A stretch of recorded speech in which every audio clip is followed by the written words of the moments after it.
గృహప్రవేశం చేసేటప్పుడు పాలు పొంగించడం ఎందుకు చేస్తారో మీకు తెలుసా? మన హిందూ సంప్రదాయంలో గృహప్రవేశం చాలా పవిత్రమైన శుభకార్యం. కొత్త ఇంటిలో మొదటగా పాలను మరిగించి పొంగించడం ఒక ముఖ్యమైన ఆచారం. పాలు అనేవి శుభం, సంపద, సంతానం, ఆనందానికి ప్రతీకగా భావిస్తారు.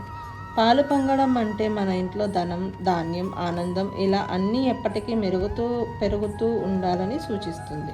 అలాగే పాలు పొంగే సమయంలో శుభం అని అనడం ద్వారా మన ఇంట్లోకి మంచి శక్తులు రావాలని కోరుకుంటారు.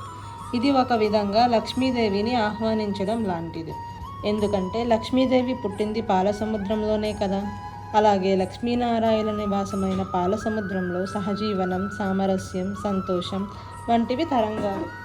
మన ఇంట్లో పాలు పొంగితే పాలతో సరదాలు, సిరి సంపదలు, ప్రేమాభిమానాలు పొంగాలని, వాటితోనే లక్ష్మీనారాయణులు మన ఇంట కొలువుంటుతారని పవిత్రమైన ఆకాంక్షతోనే ఈ గృహప్రవేశ సమయంలో పాలు పొంగిస్తారు. అందుకే గృహప్రవేశంలో పాలు పొంగించడం ఎంతో ముఖ్యమైన సాంప్రదాయం.